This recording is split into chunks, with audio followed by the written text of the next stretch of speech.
શામળદાસ કોલેજના આચાર્યના નિર્ણયોથી વિદ્યાર્થીઓને પડતી મુશ્કેલીને દૂર કરવા માટે NSUI દ્વારા આવેદનપત્ર પાઠવાયું। શામળદાસ કોલેજના આચાર્ય દ્વારા વિદ્યાર્થીઓને હેરાન કરવામાં આવતો હોય, જેમાં વિદ્યાર્થીઓ પાસેથી દંડ વસૂલવામાં આવતો હોય તેની સાથોસાથ વિદ્યાર્થીઓને ઇન્ટરનલ પરીક્ષાની રીટેસ્ટ પણ બંધ કરવામાં આવી છે, તેમજ એસાઇનમેન્ટ બાબતે પણ ખૂબ હેરાન કરવામાં આવતા હોવાના અનુસંધાને NSUI દ્વારા શામળદાસ કોલેજના આચાર્યને આવેદનપત્ર પાઠવી આ તમામ પ્રશ્નોનું નિરાકરણ લાવવાની રજૂઆત કરી હતી।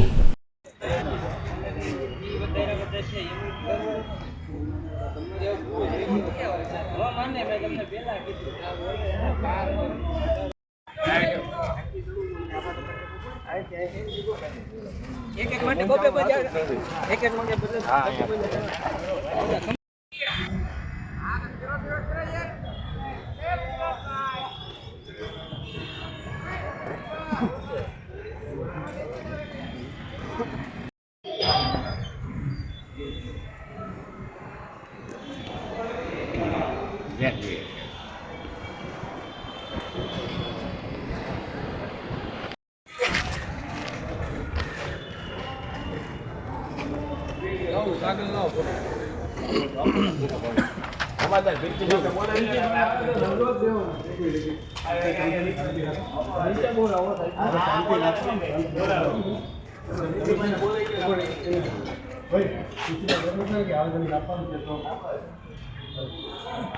સમિતિ અમારી પાસે વિદ્યાર્થીઓના અનેક પ્રશ્નો આવ્યા છે આટલા બાબતે સાહેબ તમે વિદ્યાર્થીઓ પર 100 રૂપિયા અને 200 રૂપિયા દંડ કર્યો છે આઈકારનો કોઈને કર્યો છે?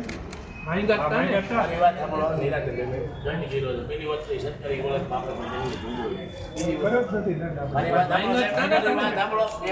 તમે સાહેબ બીજી વસ્તુ તમે જે રિક્વેસ્ટ બંધ કરી દીધી છે રિક્વેસ્ટ આપણે ચાલુ રિક્વેસ્ટ લઈએ જ નથી, તમે બંધ કરવાનો આદેશ આપેલો છે। તમારી પાસે ઓથેન્ટિક હોય તો તમે ધક્કો ખાતો હોય બાકી ધક્કો ન ખાય અને આ કોલેજમાં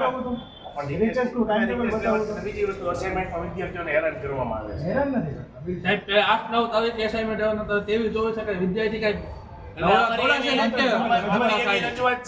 તાત્કાલિક આપણે આ બધું બંધ કરીને જે રીતે પહેલા નિયમ મુજબ કોલેજ આપણે હાલતી હતી, તમારી પહેલા ઘણા આચાર્ય હતા સારી રીતે કોલેજ હાલતી હતી, કોઈ વિદ્યાર્થી સંગઠનને રજૂઆત ધક્કો નથી થવો પડ્યો।